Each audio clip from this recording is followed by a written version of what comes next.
አርሰናል በነገው ዕለት ወሳኝ የሆነውን የካራቦ ካፕ የሩብ ፍጻሜ ጨዋታውን ከለንደን ጎረቤቱ ክሪስታል ፓላስ ጋር የሚያከናውን ይሆናል። መድፈኞቹ በዘንድሮ ዓመት እቅድ አድርገው የተነሱት ዋነኛውና ትልቁ ነገር ዋንጫ ማሸነፍና ዋንጫ ማሸነፍ ብቻ ነው። እናም ሊያነሷቸው ከሚፈልጉ ዋንጫዎች መካከል አንዱ የእንግሊዝ ካራቦ ካፕ ነው። የካራቦ ካፕን ዋንጫ ለማሸነፍ ደግሞ ነገ ክሪስታል ፓላስን አሸንፈው ወደ ግማሽ ፍጻሜ የሚያስጉዛቸውን ትኬት መቁረጥ ይጠበቅባቸዋል። እና መድፈኞቹ በእነዚህ 5 ዓመታት ውስጥ ለሶስተኛ ጊዜ ወደ ግማሽ ፍጻሜ ለማለፍ የሚያስችላቸውን ውጤት ለማስመዝገብ በነገው ዕለት ክሪስታል ፓላስን የሚገጥሙ ይሆናል ማለት ነው። በዚህ ጨዋታ ላይ እንግዲህ መድፈኞቹ ምን አይነት የጨዋታ አሰላለፍ ሊጠቀሙ ይችላሉ የሚለው ጉዳይ እጅግ በጣም በጉጉት የሚጠበቅ ሆኗል። ከዚህ ባለፈ ግን ክሪስታል ፓላሶች በተጫዋቾች መዳከም እንዲሁ ደግሞ በተጫዋቾች ጉዳት ክለባቸው ውጥንቅጡ እየወጣ ነው የሚገኘው። ከጥቂት ቀናት በፊት በኮንፈረንስ ሊግ ነጥብ የጣሉበትን ውጤት አስመዝግበዋል። እንዲሁ ደግሞ በሳምንቱ መጨረሻ ቅዳሜ ዕለት ልክ አርሰናል በተጫወተበት ተመሳሳይ ሰዓት ተጫውተው በሊድስ ዩናይትድ 4 ጎሎች ተቆጥረውባቸው ተሸንፏል። እናም በዚህ ጨዋታ ላይ አርሰናሎች የሚገጥሙት ክሪስታል ፓላስ እጅግ በጣም የተዳከመውንና የዛለውን ቡድን ነው የሚሉ ሀሳቦች ናቸው የተሰጡ የሚገኙት። ጨዋታውን ማን ሊያሸንፍ ይችላል? ለማን የተሻለ ቅድመ ግምት ተሰጥቷል? ከዚህም በተጨማሪ አርቴታ የትኞቹን ተጫዋቾች አሳርፎ ለየትኞቹ ተጫዋቾች እድል ሊሰጥ ይችላል የሚሉትን ጉዳዮች እስከ ቪዲዮ መጨረሻ ድረስ ከኛ ጋር አብራችሁ ከቆያችሁ የምንነግራችሁ ይሆናል። ሰላም ተነስተልን የተወደዳችሁና የተከበራችሁ ውድ የቻናላችን ተከታታዮች እንዴት ናችሁልን? እግዚአብሔር ይመስገን እኔ በጣም ደህና ነኝ። የምትገኙት አራዳ ሜዳ ኦፊሻል ዩቲዩብ ገጻችን ላይ ነው። ለቻናሉ አዲስ ከሆናችሁ የዩቲዩብ ገጹን ሰብስክራይብ በማድረግና የደወል ምልክቷን በመጫን የቻናላችን ቤተሰቦች እንድትሆኑ የአክብሮት ግብዣችን ነው። እንግዲህ እንደዚህ አይነት ከጨዋታ በፊትና ከጨዋታ በኋላ ምርጥ የእግር ኳስ ትንታኔዎችን ለመከታተል ትክክለኛው የዩቲዩብ ቻናል ላይ ነው የምትገኙ። ስለዚህ ቻናሉን አሁኑኑ ሰብስክራይብ በማድረግ ቤተሰብ ሁኑ። እንዲሁ ደግሞ ዩቲዩብ ፕሮግራሙን ለሌሎች የእግር ኳስ ተመልካቾች ሪኮመንድ ለማድረስ የእናንተን ፕሮግራም በብዛት ላይክ ማድረግ ይፈልጋል። ስለዚህ ቢያንስ 300 ላይክ እንዲኖረው እንፈልጋለን። ይህ ፕሮግራም ሁላችሁም ፕሮግራሙን ስትጀምሩት ላይክ በማድረግ መጀመራችሁን አስታውሱ። የአራዳ ሜዳ ኮሜንታተር ተስፋ ወርቅ ሉልሰገድ አብሬያችሁ ቆይታ አደርጋለሁ። ፈጣሪ ፈቅዶ ዛሬም ከእናንተ ጋር ተገናኝተናል። ቀደም ሲል እንግዲህ የአፍሪካ ዋንጫውን የመክፈቻ ጨዋታ በትንታኔያችን ተመልክተነዋል። በዚህኛው ፕሮግራማችን ክፍል ደግሞ የአርሰናልና የክሪስታል ፓላስን በነገው ዕለት የሚያከናውኑትን ጨዋታ ትንታኔውን በቅድመ ጨዋታ ዳሰሳችን የምንመለከተው ይሆናል። እንግዲህ የእንግሊዝ ካራቦ ካፕ አሁን ሩብ ፍጻሜው ላይ ደርሷል። 3ቱ አላፊ ቡድኖች ታውቀዋል። ኒውካስል ዩናይትድ፣ ማንቸስተር ሲቲ እና ቼልሲ የካራቦ ካፕ የግማሽ ፍጻሜ ትኬታቸውን የቆረጡ ቡድኖች ናቸው። ኒውካስል ዩናይትድ ከማንቸስተር ሲቲ ጋር ጨዋታቸውን ያከናውናሉ። ቼልሲ ደግሞ ካርዲፍ ሲቲን ካሸነፈና ወደ ግማሽ ፍጻሜው ካለፈ በኋላ ተጋጣሚውን እየጠበቀ ይገኛል። አርሰናል ወይስ ክሪስታል ፓላስ የሚለው እንግዲህ በነገው ምሽት ላይ የሚታወቅ ነገር ይሆናል። እንግዲህ መድፈኞቹ ወደ ግማሽ ፍጻሜ የሚያልፉ ከሆነ በ5 ዓመት ውስጥ ለሶስተኛ ጊዜ ወደ ግማሽ ፍጻሜ የሚያልፉ ይሆናል። በባለፈው ዓመት የግማሽ ፍጻሜ ውጤቶቻቸውን እናስታውሳለን። በአውሮፓ ቻምፒዮንስ ሊግ ወደ ግማሽ ፍጻሜ ማለፍ ችለዋል። እንዲሁ ደግሞ በካራቦ ካፕም አምና ለግማሽ ፍጻሜ ደርሰው ነበረ። በኒውካስል ዩናይትድ በደርሶ መልስ ተሸንፈው ነው ያንን ዋንጫ ሳያሳኩ ወደ ፍጻሜም ሳያልፉ የቀሩት። አሁን ለአርሰናሎች በተለይ በዘንድሮ ውድድር ዓመት ዋንጫ ማንሳት እንደ ግዴታ የሚታይና እንደ ግዴታም ከመድፈኞቹ የሚጠበቅ ነገር ነው። ምክንያቱም አርቴታ በአርሰናል 6 ዓመታትን አሳልፏል። እንግዲህ ለዓመታት ምርጥ ቡድን ሰርቶ አሳይቷል። ነገር ግን አሁን የሚቀረው ዋንጫ ብቻ ነው። እስካሁን ድረስ ኤፍኤ ካፕን አሸንፏል አርቴታ በመጣበት ዓመት። እንዲሁ ደግሞ የኮሚኒቲ ሺልድ ስኬትንም ማሳካት የቻለ አሰልጣኝ ነው። የኮሚኒቲ ሺልድ ጋሻን እንደዚሁ የአርሰናል ተጫዋቾች ከፍ አድርገው አንስተዋል። ጥሩ ነው። በተለይ አርቴታ በጀመረበት ጊዜ ነው ኤፍኤ ካፕን ያሸነፈው፣ ኮሚኒቲ ሺልድንም ያሸነፈው። በባለፈው ዓመትም ከጋዜጠኞች አንድ ጥያቄ ሲቀርብለት ነበረ። የሁሉ ዓመት ቆይታ እኮ አንድ ዋንጫ ብቻ ነው ያሸነፍከው፣ ኤፍኤ ካፕን ብቻ ነው ያሸነፍከው ተብሎ ሲጠየቅ ኮሚኒቲ ሺልድንም እኮ አሸንፌያለሁ ብሎ ምላሽ ሲሰጥ ነበር። አሁን የሚዲያው ጫና አለ፣ የደጋፊው ጫና አለ። ደጋፊው ዋንጫ ማየት ይፈልጋል። ቅድም እንዳልኳችሁ ቡድን በአመታት ፕሮሰስ ሂደት ውስጥ ተሰርቶ የመጣ ቡድን ነው። እንግዲህ ለአመታት አንድ ቡድን ተሰርቶ በእንደዚህ አይነት ሁኔታ ሲቀጥል ዋንጫና ዋንጫ ማሸነፍ ብቻ ነው ከዛ በኋላ በቀኑ መጨረሻ ላይ አሰልጣኙንም ተጫዋቾቹንም ስኬታማ ሊያደርጋቸው የሚችለው። ለዛ ነው ከዚህ ቀደም እነ ማጋሌሽ እነ ሳሊባ የተለያዩ አስተያየቶቻቸውን ሲሰጡ ጥምረታችን ጥሩ ነው ግን ዋንጫ ካላሸነፍን ማንም ሊያስታውሰን አይችልም የሚል ሐሳባቸውን ሲሰጡ የነበረው እና የትኛውም አይነት ምርጥ የሚባለው ስብስብ ዋንጫ ካላሸነፈ ታሪክ ሆኖ ብቻ ነው የሚቀረው። በቃ እንደው ጥሩ ስብስብ ነበረው ግን ዋንጫ አላሸነፈም የሚል አይነት ዴስቲኔሽን ወይም መዳረሻ ነው ሊኖረው የሚችለው። ያ ደግሞ ለክለቡ ተጫዋቾችም ኢቭን ለክለቡ ታሪክም ጥሩ የሚባል አይሆንም። አርቴታ እስካሁን ለተጓዘበት ለመጣበት ረጅሙ ጉዞ ለሰራው ምርጥ ቡድን ዋንጫ ማሸነፍ ይገባዋል። ዋንጫ ማሸነፍ ዲዘርቭ ያደርጋል። ዋንጫ ሲባል ግን ግዴታ ፕሪሚየር ሊግ ወይ ቻምፒየንስ ሊግ መሆን የለበትም። የቡድኑን ስነ ልቦና ከፍ ለማድረግ የቡድኑን ስነ ልቦና ለማሻሻል ከዚህም የበለጠ ከፍ እንዲል ማድረግ ኤፍ ኤ ካፕንም ማሸነፍ ከተገኘም ከተቻለም ካራቦ ካፕንም ማሸነፍ ሚናቅ አይደለም። ምናልባት እኛ በእኛ ሀገር ውስጥ እንግዲህ ያሉ የአርሰናል ደጋፊዎችም የሊቨርፑልም የተለያዩ ክለብ ደጋፊዎችም ካራቦ ካፕን ኤፍ ኤ ካፕን አሳንሰው የማየት ነገር አለ እንጂ ዋንጫ ዋንጫ ነው፣ በምንም አይነት ሁኔታ የሚናቅ አይደለም። እናም ለዚህ ዋንጫ ከፍተኛ የሆነ ጥረት የሚያደርጉበትም ጭምር መሆኑን ማስታወስ ያስፈልጋል። እንግዲህ ሁለቱ ቡድኖች በባለፈው ዓመት በተመሳሳይ በካራቦ ካፕ ላይ ተገናኝተው ነበረ ታስታውሳላችሁ። እና አርሰናል በዛ ጨዋታ ላይ እንደውም ጎል ሁሉ ተቆጥሮበት ሲመራ ነበር ይመስለኛል ካልተሳሳትኩኝ። አርሰናሎች በጋብሪኤል ሄሱስ የ3 ጎሎች ሃትሪክ አማካኝነት ክሪስታል ፓላስን ጥለው ወደ ቀጣዩ ዙር ማለፋቸው አይዘነጋም። ኤዴን ኬታም በቀድሞ ክለቡ ላይ ጎል አስቆጥሮ ነበር። እንግዲህ አሁንም በድጋሚ ከእንደገና ሁለቱ ቡድኖች ተገናኝተዋል ክሪስታል ፓላስ ከአርሰናል። ነገር ግን ለክሪስታል ፓላስ ጥሩ አይደለም የሰሞኑ አጠቃላይ ነገር። ይሄ በጣም መጥፎ በሚባል ሁኔታ ነው እየቀጠለ የሚገኘው። ሁለት ነገሮች በክሪስታል ፓላስ በኩል ይነሳሉ።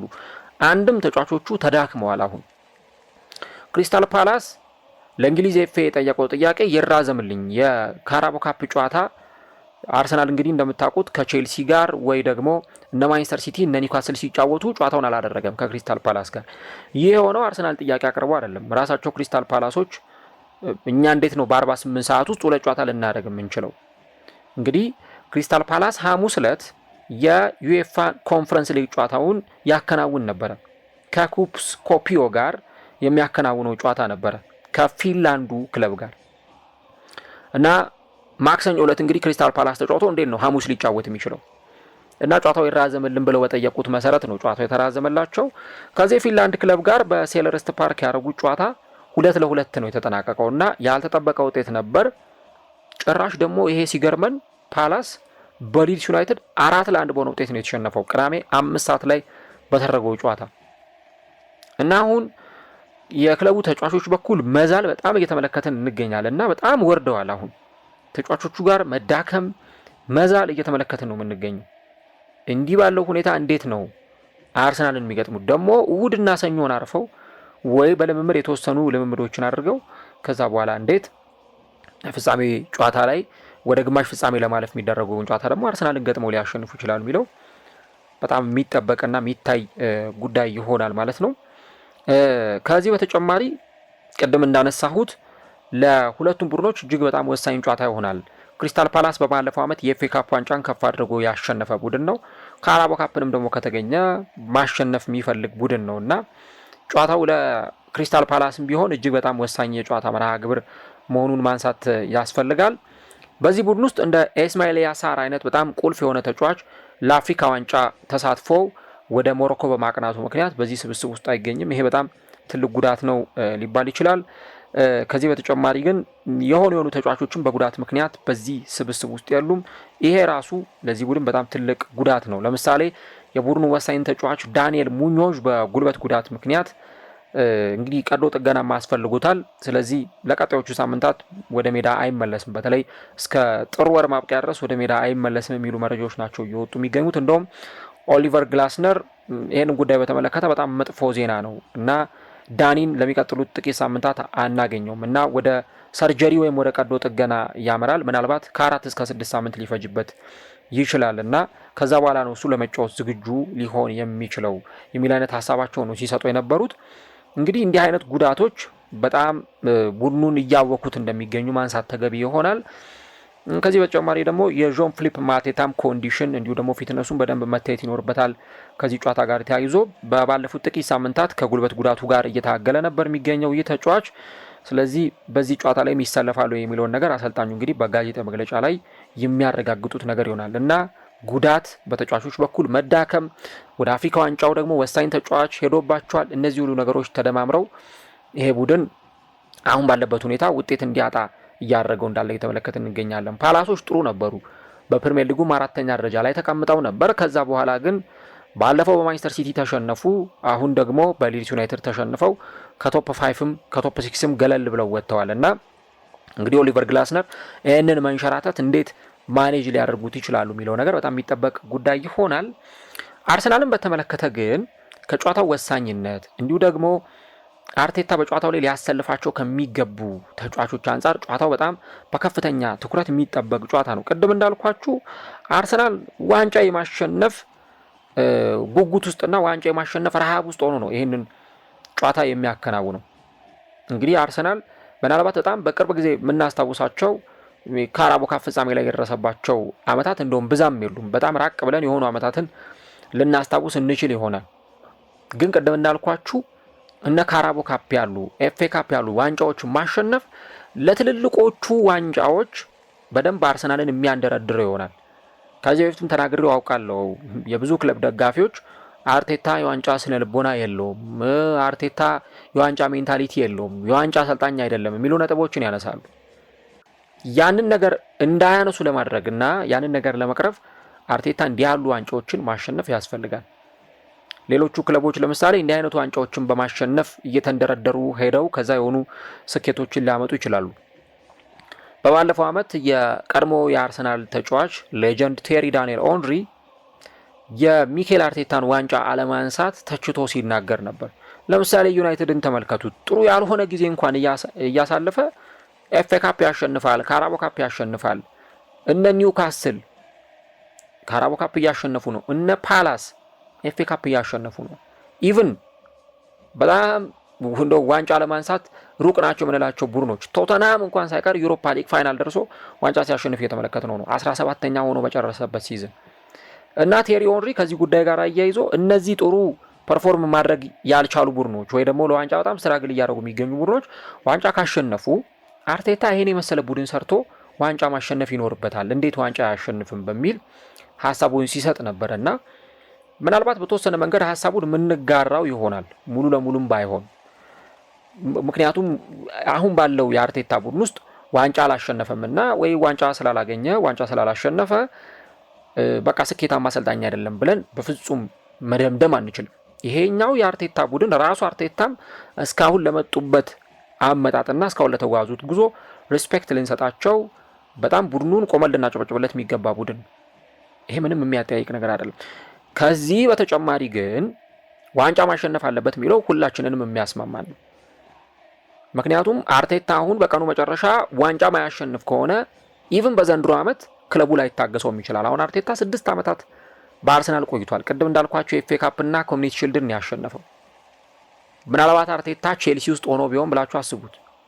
ይሄ ሁሉ ዓመት ይታገሱታል? ገና በሁለተኛው ዓመት ምናምን ሊያሰናብቱት ሁሉ ይችላሉ። ያሁን በቅርቡ እኮ ኤንዞ ማሬስካ 3-4 ጨዋታ ላይ ነጥብ ጣሉ ተብሎ አረንዶ አሰልጣኙ ሊሰናበቱም ይችላሉ የሚሉ ጭምጭምታዎችንም ስንሰማ ነበር። እንዲህ አይነት ነገሮች አሉ። ምናልባት ሌላ ክለብስ ቢሆን ኖሮ ይሄ ነገር የሚሆነው የሚለውን ነገር ማንሳት በጣም አስፈላጊ ነው እና አርሰናል ለነገሩ ይሄ አሰልጣኝ የሚያቀያየር አይነት ቡድን አይደለም። ቶሎ ቶሎ አሰልጣኝ የሚያቀያየር አሰልጣኝ የሚያፈራርቅ አይነት ቡድን አይደለም። ጥሩ ነገሩ እሱ ነው። ለአርቴታን በጣም በተመቸ ኤሪያ ስራውን እንዲሰራ ያገዘው እሱ ነው እና ደግሞ እኔ ደጋግሜ ተናግሬያለሁ። አሁን ላለው የአርቴታን የአርሰናል የዋንጫው ጉዞ እኔ ከአርቴታ የተሻለ አሰልጣኝ ለአርሰናል ዲዘርቭ ያደርጋል ብዬ አላምንም። በቃ አርቴታው ነው ትክክለኛው ሰው። ዋንጫ ያሸንፋል የሚልም እምነትና ግምት አለኝ። አሁን ዘንድሮ 4 ውድድሮች ላይ ይሳተፋል። ቻምፒየንስ ሊግ፣ ፕሪሚየር ሊግ፣ ኤፍኤ ካፕ እና ካራቦ ካፕ። ከአራቱ ስንት ያሸንፋል? ከ4-4 ከ4-3 ወይስ ከ4-2 ወይስ ከ4-1 እናየዋለን። አሁን ካራቦ ካፕ ግማሽ ፍጻሜ ለመግባት የሚደረግ ጨዋታ ነው። ይህ የጨዋታ መርሃ ግብር ቅድም እንዳልኳችሁ የፓላሶች መዳከም፣ የተጫዋቾች ጉዳት ምናምን ለአርሰናል የበለጠ ግምት እንዲሰጡ ያደርጋል። አርሰናል ሰፊውን ግምት እንዲወስድ ጨዋታውን ለማሸነፍ ከፍተኛ ግምት ለአርሰናል እንዲሰጠው የሚያደርግ የጨዋታ መርሃ ግብር ነው። ምናልባት ባለፈው ቅዳሜ ስንመለከት እንደነበረው እንግዲህ አርሰናል ወሳኝ የሆነውን ጨዋታውን ኤቨርተንን 1-0 አሸንፏል። በጣም ብዙ ነገሮችን ስናይ ነበር። አርሰናል አልተቸገረም። በእርግጥ በኤቨርተን ግን ጫናው ትንሽ ለዘብ ያለ ነበር። ይሄ በፊት የምናውቀውን በጣም ቶሎ ቶሎ ሙከራዎችን የሚያደርገውን ምናምን ቡድን አላየንም። ሙከራዎችን ያደርግ ነበር። የነ ዙቢሜንዲ የነ ሊያንድሮ ትሮሳርድ የግቡ ብረት የመለሰባቸው ኳሶች እንደነበር አይተናል። ጥሩ ሙከራዎቹን ወደ ግብነት ለመቀየር ተቃርበው ነበር። ግን ደግሞ ጉልበታቸውንም ማኔጅ እያደረጉ እየቆጠቡ መጫወት እጅግ በጣም አስፈላጊ ነገር ይሆናል። አሁን አርቴታ ተጫዋቾቹን በማሳረፍ እና ለተጫዋቾቹ እረፍት በመስጠት ውስጥና ከዛ ደግሞ ካራቦ ካፕንም ግማሽ ፍጻሜ ለመግባት በሚደረገው ልፋትና ጥረት ውስጥ ያንን ባላንስ ያደረገ ስታርቲንግ ላይናፕ ይዞ መግባት ይጠበቅበታል። የትኞቹን ተጫዋቾች አርቴታ ይጠቀማል? ለምሳሌ ግብ ጠባቂ ቦታ ላይ ዳቪድ ራያ ነገ እረፍት ይሰጠዋል። ምንም ይሄ የሚያጠራጥር አይደለም። ነገ የቀድሞ የቼልሲ ግብ ጠባቂ የቼልሲ ንብረትም የሆነው ኬፓ አሪዛባላሃ በግብ ጠባቂነት ይጀምራል። እኔ ለካራቦ ካፕ ለኤፍኤ ካፕ በፍጹም ኬፓ ያንሳል ብዬ አላስብም። ኢቭን በፕሪሚየር ሊግና በቻምፒየንስ ሊግ ላይ በደንብ መጫወት ይችላል። በጣም ጥሩ ፐርፎርማንስ ያለው ግብ ጠባቂ ነው። ዘንድሮም ካራቦ ካፕ ላይ ሲጫወት ተመልክተናል። ዳቪድ ራያንም እኮ ማሳረፍ ያስፈልጋል። የተከላካይ መስመር ላይ በእርግጥ ተጫዋቾችን ለማሳረፍ አይመችም። አሁን በጣም ብዙ ተጫዋቾች አርቴታ ተጎድተውበታል። ቤን ዋይት፣ ክሪስቲያን ሞስኩዌራ፣ ማጋሌሽ አይነት ተጫዋቾች ተጎድተውበታል። ስለዚህ ምናልባትም በነገው ዕለት የሳሊባንና የፒየሮ ሂንካፒየን ጥምረት ልንመለከት እንችላለን። ቲምበርም የሚያሳርፈው ተጫዋች የለም፣ መግባቱ አይቀርም። ምናልባት ካላፊዮሪን በስኬሊ ሊተካው ይችላል። ጥሩ አማራጭ የሚሆነው እሱ ነው። መሀል ሜዳው ላይ እንግዲህ የትኛው ተጫዋች ይገባል? ነገ ክሪስቲያን ኖርጋርድን እኔ በቋሚነት እጠብቃለሁ። ወይ ዙቢሜንዲ ወይ ራይስ ከሁለት አንዳቸው ቤንች ይሆናሉ። ይሄ የሚጠበቅ ነገር ነው። ምክንያቱም ክሪስቲያን ኖርጋርድን ልምድ ያለውን ተጫዋች አስፈርመህ ካራቦ ካፕ ላይማ ካልተጠቀምክበት መቼ ልታሰልፈው ነው?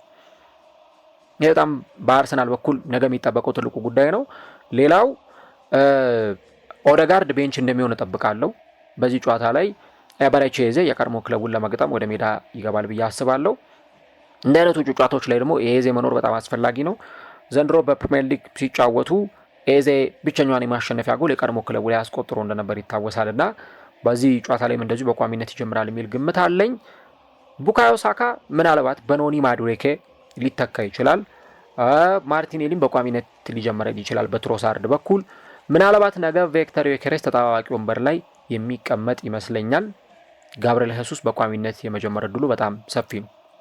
ያው ብዙ ሰዎች ባለፈው ቪክተር ዮኬሬስ ጎል በማስቆጠሩ ምክንያት በጣም ሲደሰቱ ነበረ። ግን አሁንም በቂ ዴሊቨሪዎች የሉም እንደምትመለከቱት። በባለፈውም በጣም ግልጽ የሆነ የጎል ማግባት እድል እንደው ቢሰጡት ምን አለበት ያስባለ እድል ሳይሰጡት ቀርተዋል። ከቀይ መስመር ላይ ቲምበርና ሳካ ጥሩ ኳስ ተቀባብለው ፍጹም ቅጣት ምት ግብ ክልል በቃ ከግብ ጠባቂው 0 ያርድ ርቀት ላይ ለቆመ ተጫዋች ማቀበል ሲችሉ ራሳቸው ኳሱን ተቀባብለው አምክነውታልና እንግዲህ ዮኬሬስ ምናልባት በነገው ጨዋታ ላይ ተቀይሮ ነው ሊገባ የሚችለው። እንደኔ ግምት ጋብሪኤል በቋሚነት ይጀምራል ተብሎ ይጠበቃል። የተጫዋቹን ሜንታሊቲም ከፍ ለማድረግ የተጫዋቹ በቋሚነት መጀመር በጣም ጥሩ ነው። በተለይ ጋብሪኤል አሁን ጥሩ ፊትነስ ላይ ነው፣ በጥሩ መዋቅር ላይ የሚገኝ ተጫዋች ነው። ስለዚህ እንዲህ አይነቱን ተጫዋች በቋሚነት ማሰለፍና ሜዳ ላይ እንዲገባ ማድረግ በጣም ጥሩ አማራጭ ይሆናል። አምና ቅድም እንደነገርኳችሁ ሃትሪክ ሰርቶባቸዋል። እንግዲህ በካራቦ ካፕ ሁለቱ ቡድኖች አርሰናል እና ፓላስ ሲገናኙ ሃትሪክ ሰርቶባቸው የመጨረሻው ጨዋታ ላይ እንግዲህ በጣም ድንቅ ብቃትን አሳይቶ ኳሷን ይዟት ወደ ቤቱ ሄዶ እንደነበር እናስታውሳለን። አሁንስ ያንን ነገር ያደርገዋል ወይ የሚለውን ነገር ነው እንግዲህ ሁላችንም በጉጉት የምንጠብቀው። እዚህ ጨዋታ ላይ ምን አይነት የጨዋታ ምሽት ሊያሳልፍ ይችላል ከሚለው ነገር ጋር ተያይዞ እንግዲህ አርሰናል አሁን በየ3 ቀኑ ደግሞ እንደገና ጨዋታ ለማድረግ የሚገደድ ቡድን ነው። አሁን በሳምንቱ መጨረሻ ቅዳሜ ዕለት ኤቨርተንን ከገጠመ በኋላ ነው ይህንን ጨዋታ 2 ቀናትን ደግሞ አርፎ እሁድና ሰኞን አርፎ ማክሰኞ ዕለት አርሰናል ይህንን ጨዋታ የሚያከናውን ይሆናል። ይህንን ጨዋታ ካከናወነ ደግሞ ከ3 ቀናት በኋላ ከእንደገና ቅዳሜ ዕለት ከብራይተን ጋር ከዛ ደግሞ በሳምንቱ አጋማሽ ከአስቶን ቪላ ጋር የሚጫወት ይሆናል። ስለዚህ እነዚህን ተከታታይ ጨዋታዎች የሚያደርግ ክለብ እንደመሆኑ መጠን አርቴታ በደንብ የተጫዋቾቹን ጉልበት ማኔጅ ማድረግ የተጫዋቾቹን ጉልበት በደንብ እየቆጠበ መጠቀም ይጠበቅበታል። አርሰናል ግልጽ ነው ወደ ውድድሩ ፍጻሜ ማለፍ አለበት፣ ዋንጫ ማሸነፍ አለበት። ከባዱን ተጋጣሚ ነገ ፓላስን ይገጥማል። ምናልባት በአርሰናል በኩል ያው ጨዋታው በኤምሬትስ እንደመደረጉ መጠን በአርሰናል ሜዳ የሚደረግ ጨዋታ ነው። የአርሰናል ደጋፊዎች የሚታደሙበት ጨዋታ ነው። ሙሉ ደቂቃውን አርሰናል ፕሬዠር ፈጥሮ ጫና ፈጥሮ ኳስ ተቋጥሮ ሊጫወት ይችላል። ነገር ግን ደግሞ ፓላሶችን መጠንቀቅ ያስፈልጋል። በተለይ በባክስሪ የሚጫወት ቡድን እንደመሆኑ መጠን መስመር ላይ በጣም አደገኛ የሆኑ ተጫዋቾች አሉ። እነዛ ተጫዋቾች ወደ ፍጹም ቅጣት ምት ግብ ክልል እየሰበሩ በመግባት እንዲሁም አደገኛ ኳሶችን በማሻገር የአርሰናል ተከላካዮችን ሊረብሹ ይችላሉ። ስለዚህ ይህንን ነገር በአርሰናል ተጫዋቾች በኩል መጠንቀቅ እጅግ በጣም አስፈላጊ ነው የሚሆነው። እንግዲህ ሁለቱ ቡድኖች ቀደም እንዳነሳሁት በፕሪሚየር ሊጉ ሲገናኙ አርሰናል 1-0 ነበረ ማሸነፍ የቻለው። ሁለቱም ቡድኖች ጋር መዳከም አለ፣ መዛል አለ። ምክንያቱም ይለያይ እንጂ ውድድሩ አንደኛው በአውሮፓ ቻምፒየንስ ሊግ ሌላኛው በኮንፈረንስ ሊግ ላይ ነው የሚሳተፉት። ከዚህም በተጨማሪ በየ3 ቀኑ ጨዋታ ለማድረግ ተገደዋል። ይሄም ራሱ እጅግ በጣም አስፈላጊ ነገር ነው የሚሆነው። ቀደም ሲል ያነሳሁት የጉዳት ዜና ደግሞ በፓላስ በኩል በተደጋጋሚ ጊዜ እየተመለከትን እንገኛለን እና እነዚህ ሁሉ ነገሮችን እያስቸገረው የሚገኘውን ፓላስን ነው አርሰናል የሚገጥመው እና ብዙ አድቫንቴጆች አሉት። ጨዋታው በሜዳው መደረጉ አንዱ ጥሩ አድቫንቴጅ ነው። 2 የተጫዋቾች ጉዳት በፓላሶች በኩል መኖሩ፣ 3 የፓላስ ተጫዋቾች በጣም መዳከማቸው። የሊድስ ዩናይትዱ ጨዋታ ላይ አሁን 4-1 ይሸነፋሉ ብሎ የጠበቀ ሰው አልነበረም፣ ግን በጣም በሰፊ የጎል ልዩነት ነው 4 ጎል ተቆጥሮባቸው የተሸነፉትና እንግዲህ አሁን እንዲህ አይነቶቹ ነገሮች ለፓላስ እጅግ በጣም አስቸጋሪ ሲሆኑ፣ በአንጻሩ ደግሞ ለአርሰናል ጥሩ አድቫንቴጅ የሚሆኑ ነገሮች ይሆናሉ ማለት ነው። አርሰናል ጥሩ አድቫንቴጅ እንዲያገኝ እድል የሚሰጠውም ነገር ነው የሚሆነው።